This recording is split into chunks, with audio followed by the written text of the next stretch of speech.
नमस्कार, लाख टके की बात में आप सभी का बहुत स्वागत है। आपके साथ मैं हूं नलिनी पांडे। नमस्कार, आपके साथ अमित गर्ग शुक्ला। लाख टके की बात में आपको दिखाएंगे यूपी में अपराधी ढेर, सियासी मुठभेड़। क्योंकि मंगेश यादव के एनकाउंटर पर शोर मचाने वाले अब अनुज सिंह के एनकाउंटर पर मौन है। इसके साथ ही आपको दिखाएंगे गिड़गिड़ा रहा माफिया, अपराधियों का सफाया। क्योंकि एनकाउंटर पर सियासत के बीच सीएम योगी ने बड़ा बयान दे दिया है। वही बात होगी प्रसाद विवाद गहरा, अब अयोध्या मथुरा। क्योंकि तिरुपति के प्रसाद में चर्बी मिलने के बाद कई धार्मिक स्थलों पर सवाल उठने लगे। इसके साथ ही आपको दिखाएंगे जूस जिहाद के कितने स्टॉल। क्योंकि यूपी के बाद महाराष्ट्र से भी यूरिन कांड के चौंकाने वाली तस्वीर सामने आई है। और आखिर में बात करेंगे अयोध्या में बटे थे इसलिए कटे थे, लेकिन सबसे पहले बात सियासी मुठभेड़।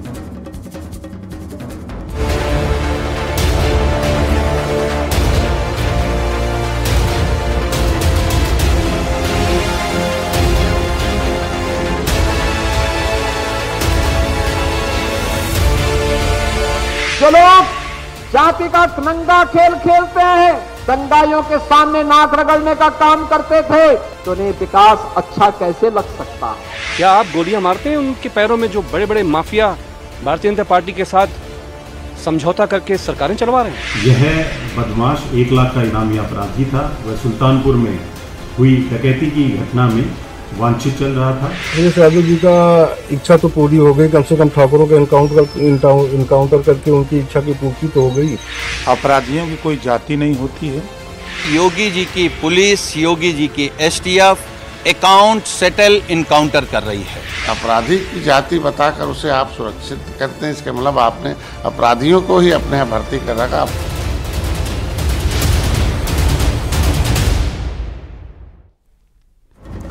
सुल्तानपुर डकैती कांड में पुलिस पर जातिवादी ठप्पा लगाने की कोशिश की गई थी कि यूपी जाति देखकर यूपी पुलिस एनकाउंटर करती है। लेकिन आज जो एनकाउंटर हुआ उसके बाद सियासी गलियारे में सन्नाटा छा गया। उत्तर प्रदेश में अपराधी मंगेश यादव के एनकाउंटर पर शोर मचाने वाले अब अनुज प्रताप सिंह के एनकाउंटर पर मौन हैं और इस मुठभेड़ को अकाउंटर सेटल बता रहे हैं। लेकिन सियासत से अलग इस डकैती कांड में यूपी पुलिस ने अब तक क्या क्या कार्रवाई की है, सबसे पहले आपको वो समझा देते हैं। दरअसल 28 अगस्त को ज्वेलरी शॉप में डकैती हुई थी और 15 में से 14 आरोपियों की शिनाख्त भी हुई थी। अब तक 9 गिरफ्तार हो चुके हैं, 2 का एनकाउंटर हो चुका है और घटना के एक दिन बाद ही मास्टरमाइंड विपिन सिंह ने सरेंडर भी कर दिया। वहीं 3 सितंबर को मुठभेड़ के बाद 3 अपराधी गिरफ्तार हुए थे, तो 5 सितंबर को एनकाउंटर में मंगेश मारा गया था। हालांकि अरबाज, फुरकान और अंकित यादव अब भी फरार हैं। इन सभी पर 1-1 लाख रुपए का इनाम भी घोषित किया गया। लेकिन यूपी में अपराध पर नहीं बल्कि जाति पर सियासत होती नजर आ रही है। इसी पर आपको दिखाते हैं रिपोर्ट।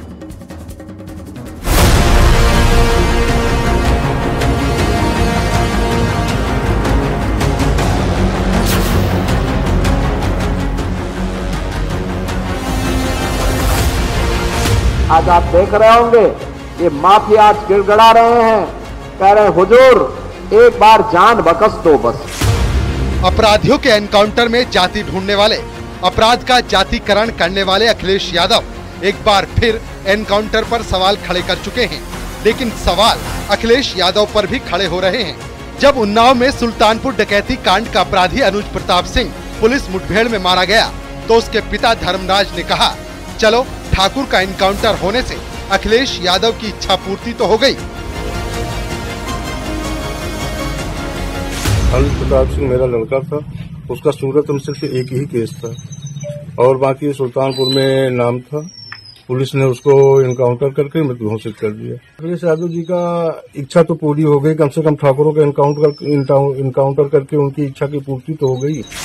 उन्नाव एनकाउंटर में मारे गए अपराधी के पिता के सवाल पर भले ही अखिलेश ने चुप्पी साधी हो, लेकिन उन्होंने जरूर एक बार फिर एनकाउंटर को फर्जी बताया। अखिलेश यादव ने एक्स पर लिखा, सबसे कमजोर लोग एनकाउंटर को अपनी शक्ति मानते हैं। किसी का भी फर्जी एनकाउंटर नाइंसाफी है। हिंसा और रक्त से उत्तर प्रदेश की छवि को धूमिल करना उत्तर प्रदेश के भविष्य के विरुद्ध एक बड़ा षड्यंत्र है। अब अखिलेश के इसी ट्वीट पर सियासत भी रिट्वीट हो रही है। बीजेपी के साथ ही एनडीए के सहयोगी दलों ने भी अखिलेश यादव पर सवाल खड़े किए। देखिए, अब उत्तर प्रदेश में योगी जी की पुलिस, योगी जी की एसटीएफ अकाउंट सेटल इनकाउंटर कर रही है। आप सोचिए एक घटना में एसटीएफ कितनी थ्योरी लेकर के आएगी। जब अपनी थ्योरी में फंस गई मंगेश यादव की हत्याकांड में, तो नई नई थ्योरी, कभी कहते हैं कि हमने मुख्य आरोपी को गिरफ्तार कर लिया, मुख्य आरोपी सरेंडर कर गया, हमने मुख्य आरोपी को हाफ इनकाउंटर कर दिया, हमने इनकाउंटर कर दिया। आज फिर आप खाता बही सही करने के लिए, जब आपने बड़ी संख्या में पीडीए समाज के लोगों का इनकाउंटर कर दिया, तो आप खाता बही सही कर रहे हैं। ये एजेंसियां हैं, उनकी सरकारों में एजेंसियां संरक्षण प्राप्त थी, हमारी सरकार में सजा देने के लिए मतलब अवसर प्राप्त है। आज के दिन में आप देखो, किसी अपराधी की जाति नहीं होती है। हाँ, अगर अपराधी की जाति बताकर उसे आप सुरक्षित करते हैं, इसका मतलब आपने अपराधियों को ही अपने यहाँ भर्ती कर रखा, अपराधियों के सहारे ही सत्ता प्राप्त करते थे। अब अपराधी खत्म हो रहे हैं, इसका मतलब आपकी सत्ता और राजनीति खत्म हो रही है।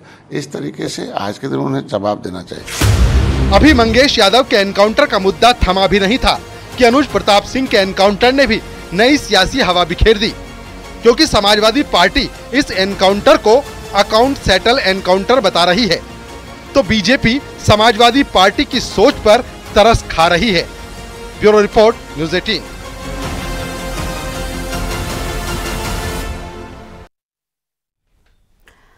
और एनकाउंटर पर सियासी संग्राम के बीच सीएम योगी का बड़ा बयान सामने आया है। सीएम योगी ने कहा कि उत्तर प्रदेश में कोई भी कानून से खिलवाड़ नहीं कर सकता है, अगर करेगा तो उसको खामियाजा भुगतना पड़ेगा। साथ ही उन्होंने ये भी कहा 2017 के बाद उत्तर प्रदेश में माफिया गिड़गिड़ा रखे हैं और कह रहे हैं साहब बख्श दो। आपने देखा होगा 2017 के पहले यही प्रदेश है जहां माफिया समानांतर सरकार चलाते थे, समानांतर सरकार चलाते थे। कहीं खनन माफिया हावी था, कहीं वन माफिया हावी था, कहीं पशु माफिया हावी था, कहीं संगठित अपराध में लिप्त माफियाओं के गिरोह समानांतर सरकारें चलाती थी। जब उनका काफिला निकलता था तो सामान्य जनप्रतिनिधि सहम जाते थे, प्रशासन उनके सामने सैल्यूट देने के लिए मजबूर होता था और किसी की हिम्मत नहीं होती थी कि इन माफियाओं पर हाथ डाल सके। आज आप देख रहे होंगे ये माफिया आज गिड़गिड़ा रहे हैं, कह रहे हुजूर एक बार जान बख्श दो, बस आगे से थैली लगा करके पेट भर लेंगे लेकिन किसी को छेड़ेंगे नहीं। एनकाउंटर पर सवाल उठाने वालों पर बीजेपी ने करारा जवाब दिया। भूपेंद्र चौधरी ने कहा कि यूपी में कानून का राज है। तो ओम प्रकाश राजभर ने कहा अपराधियों की जाति नहीं होती। आपको बयान सुनवाते हैं। सरकार संकल्पित है और देश में कानून का राज हो, राज्य में कानून का राज हो और सब लोग सुख चैन के साथ अपना जीवन निर्वहन करें, ये हमारी अपेक्षा है। और जनता ने चुना है भारतीय जनता पार्टी को, योगी जी की और मोदी जी के नेतृत्व में हमारी सरकार अपराध पर और अपराधियों के प्रति कठोर है और उसी कठोरता के आधार पर हमारी सरकार कार्रवाई कर रही है। चूंकि जातिवाद को मुद्दा बनाया है अखिलेश जी ने, अपराधियों की कोई जाति नहीं होती है। अगर वो जाति की बात करते हैं, अपनी जाति की बात करते हैं, तो 67 मुसलमान अपराधी मारे गए, 20 ब्राह्मण, 18 ठाकुर, 17 जाट गुजर मारे गए, 24 अति पिछड़ा मारा गया। अब तक मिलावट खाने पीने की चीजों में होता था, लेकिन मिलावट की साजिश अब धार्मिक आस्था का माहौल बनाने लग गई है। तिरुपति बालाजी के महाप्रसादम में बीफ, फिश ऑयल और सुअर के अंश की मिलावट की खबर आई, जिसके खिलाफ मामला सुप्रीम कोर्ट तक पहुंच चुका है। लेकिन दूसरी ओर मथुरा, वृंदावन, काशी विश्वनाथ, अयोध्या में भी प्रसाद की जांच की मांग शुरू हो गई है।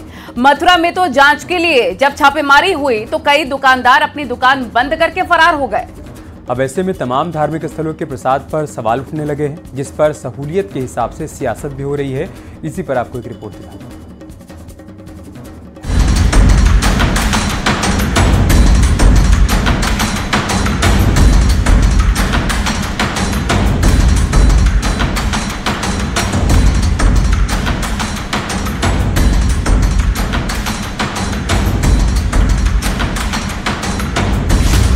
समझती हूँ कि कहीं ना कहीं ये जो फूड अडल्ट्रेशन डिपार्टमेंट है इसकी नाकामी रही है और इसी तरह की बात हमारे वृंदावन में भी सुनने को मिली है, जहाँ पे सही किस्म का खोए का इस्तेमाल नहीं हो रहा है या उसमें भी मिलावट हो रही है।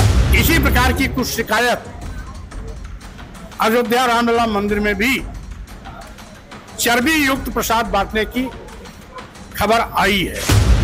खाने के सामान में मिलावट, दूध में मिलावट,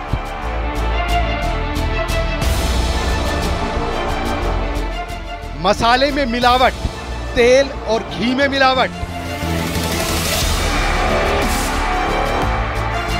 देश में मिलावट का ऐसा खेल चल रहा है कि अब प्रभु के प्रसाद में भी मिलावट शुरू हो चुकी है।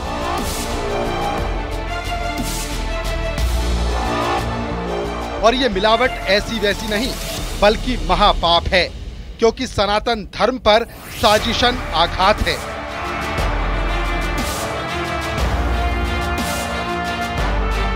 जिस प्रसाद को भक्त प्रभु के साक्षात दर्शन मानते हो, जिस प्रसाद को पाने मात्र से मनोकामना पूर्ण मानी जाती हो, उस प्रसाद में मिलावट का खेल तिरुपति बालाजी के बाद कहां-कहां चल रहा है, अब ये बड़ा सवाल है। और इन्हीं सवालों के बीच डिंपल यादव ने मथुरा का जिक्र कर सियासत को नया एंगल दे दिया है। महाराज जी के लड्डू में जो अडल्ट्रेशन का मामला आया है, तो ये बहुत ही नाजुक मामला भी है, क्योंकि कहीं ना कहीं ये हमारे श्रद्धा से जुड़ा हुआ मामला है। और इसी तरह की बात हमारे वृंदावन में भी सुनने को मिली है, जहाँ पे सही किस्म का खोए का इस्तेमाल नहीं हो रहा है या उसमें भी मिलावट हो रही है। तो मैं समझती हूँ कि अब इस डिपार्टमेंट को कुछ काम करना चाहिए, क्योंकि सरकार भारतीय जनता पार्टी है की है, तो उनको पूरी जिम्मेदारी के साथ इस पे काम करवाना चाहिए। डिंपल यादव ने न सिर्फ तिरुपति के बाद मथुरा में प्रसाद पर सवाल उठाए हैं, बल्कि इशारों में केंद्र सरकार पर निशाना साधा, जिसके बाद जांच भी शुरू हो गई है। मथुरा में खाद्य विभाग ने प्रसाद के सैंपल लिए, दुकानों से लड्डू पेड़ा के सैंपल लिए गए। मथुरा में अब तक 30 सैंपल लिए गए, जिसकी जांच रिपोर्ट 15 दिन बाद आएगी। हालांकि डिंपल यादव ने जिस तरह से वृंदावन में प्रसाद पर सवाल खड़े किए, उस पर वहां के संतों की भी प्रतिक्रिया आने लगी है। देखिए, जो तिरुपति बालाजी मंदिर में हुआ वो सनातन धर्म में बहुत बड़ा एक जघन्य अपराध हुआ है। और जो बात करते हैं बांके बिहारी मंदिर की, तो हमारे यहाँ जो प्रसाद बनाया जाता है, हम बड़ी उच्च क्वालिटी की सामग्री का हम प्रयोग करते हैं उसमें, और जो भी चीजें ठाकुर जी के प्रसाद में भोग में आती है वो मंदिर में ही बनाई जाती है। हमारी रसोई जो है मंदिर प्रांगण में ही मौजूद है और हम लोग की देख रेख में ये सारी चीजें बनाई जाती हैं भगवान के लिए। हमारे यहाँ जो कुछ भी बनता है सब कुछ मंदिर के अंदर ही बनता है। गर्भगृह के पीछे रसोई है हमारी कच्ची, उसके अलावा बाहर का हम कुछ भी भोग नहीं लगाते हैं। बाहर का जो भी प्रसाद आता है वो देरी तक ही रह जाता है, उसके अलावा कहीं नहीं जाता। वो बाहर से भारी दे दिया जाता है। बात उसकी है आसपास की, तो उसके बारे में तो ये तो खाद्य विभाग का काम है। यानी तिरुपति मंदिर के प्रसाद में जानवरों की चर्बी के इस्तेमाल के बाद देश के तमाम बड़े बड़े मंदिरों पर सियासी सवाल उठाए जा रहे हैं और खाद्य विभाग उन प्रसादों की जांच में जुट चुका है, क्योंकि बात सनातन धर्म और आस्था की है। Bureau report, news 18।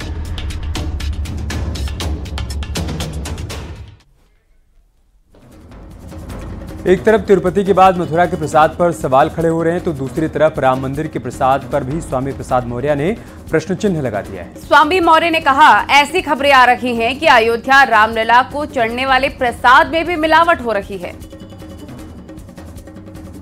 इसका मतलब है इन पंडित पुजारियों, संत महंत धर्माचार्यों का चर्बी मिले हुए प्रसाद के वितरण में कहीं न कहीं मिली भगत है। और यही नहीं, इसी प्रकार की कुछ शिकायत अयोध्या रामलला मंदिर में भी चर्बी युक्त प्रसाद बांटने की खबर आई है। आंध्र प्रदेश में तिरुपति बालाजी के मंदिर में इस तरह की विषय आया है और आंध्र प्रदेश सरकार इस पर व्यापक स्तर पर जांच कर रही है और मुझे विश्वास है कि जो भी दोषी होगा, जिसके उन सबके खिलाफ सरकार कठोरतम कार्रवाई करेगी। इसके पीछे एक षड्यंत्र भी हो सकता है हमारी भावना को ठेस पहुंचाने के लिए, तो सारे एंगल पर सरकार को जांच कराकर और जो दोषी है उसके खिलाफ कार्रवाई करनी चाहिए, ऐसा मेरा सरकार से, वहां की राज्य सरकार से आग्रह। और प्रधानमंत्री नरेंद्र मोदी संयुक्त राष्ट्र महासभा में समिट फॉर द फ्यूचर को संबोधित कर रहे हैं, सुनिए। मानव इतिहास के सबसे बड़े चुनावों में भारत के लोगों ने मुझे लगातार तीसरी बार सेवा का अवसर दिया है और आज मैं इसी 1/6 ऑफ ह्यूमैनिटी की आवाज आप तक पहुंचाने यहां आया हूं। फ्रेंड्स, जब हम ग्लोबल फ्यूचर की बात कर रहे हैं तो ह्यूमन सेंट्रिक अप्रोच सर्वप्रथम होनी चाहिए। सस्टेनेबल डेवलपमेंट को प्राथमिकता देते हुए हमें मानव कल्याण, फूड, हेल्थ सिक्योरिटी यह भी सुनिश्चित करनी होगी। भारत में 250 मिलियन लोगों को गरीबी से बाहर निकालकर हमने यह दिखाया है कि sustainable development can be successful. Success का हमारा यह अनुभव हम ग्लोबल साउथ के साथ साझा करने के लिए तैयार है। Friends, success of humanity lies in our collective strength, not in the battlefield.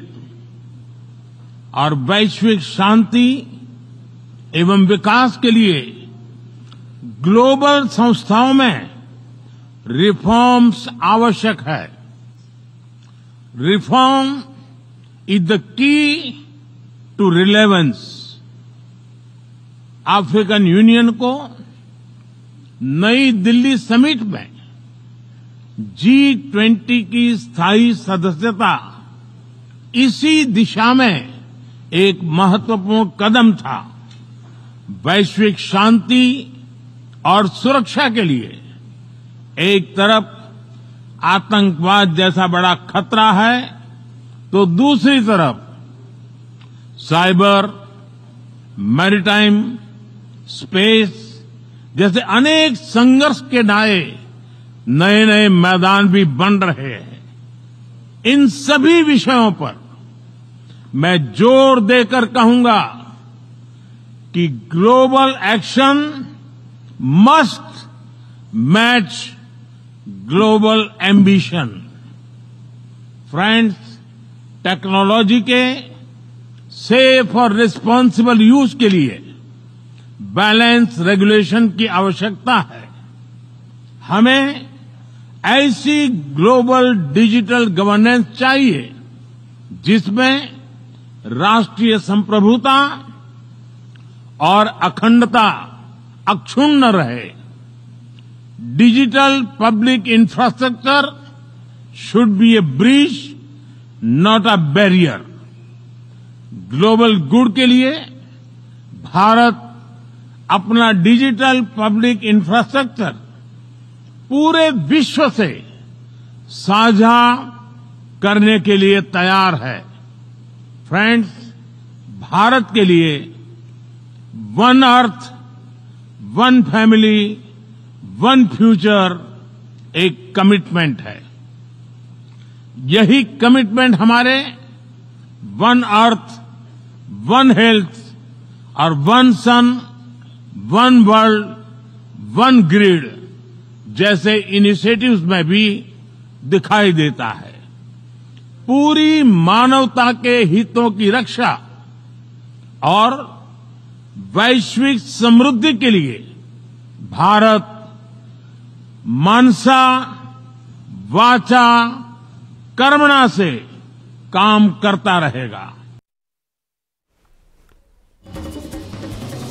इस बीच सीएम योगी आदित्यनाथ ने एक बड़ा बयान दिया। उन्होंने कहा कि प्रभु रामलला के भव्य मंदिर को तोड़कर आक्रांताओं ने क्यों गुलामी का ढांचा खड़ा कर दिया था, उसका कारण एक ही है, हम बटे थे इसलिए कटे थे। सीएम योगी ने कहा कि बटिए मत, बल्कि एकजुट होकर विकास और सुरक्षा के माहौल में आगे बढ़िए। आखिर अयोध्या में 500 वर्षों तक क्यों हमें इंतजार करना पड़ा था? क्यों ऐसी स्थिति पैदा हुई थी? क्यों प्रभु राम लला के भव्य मंदिर को तोड़ करके आक्रांताओं ने एक गुलामी का ढांचा खड़ा कर दिया था? कारण एक ही है और निवारण भी एक ही है। बंटे थे इसलिए कटे थे। और मैं फिर आपसे कहूंगा, बंटिए मत, एकजुट होकर के विकास और सुरक्षा के इस माहौल में आगे बढ़िए। ये डबल इंजन की सरकार आपके सुख दुख में हमेशा आपके साथ खड़ी होकर के आपके वर्तमान को भी सुधारेगी और भविष्य को भी उज्जवल बनाने के लिए पूरी प्रतिबद्धता के साथ कार्य करेगी। तो वहीं दूसरी तरफ हरियाणा में चुनाव प्रचार के दौरान योगी आदित्यनाथ ने कांग्रेस पार्टी की तुलना बाबरी मस्जिद से कर दी।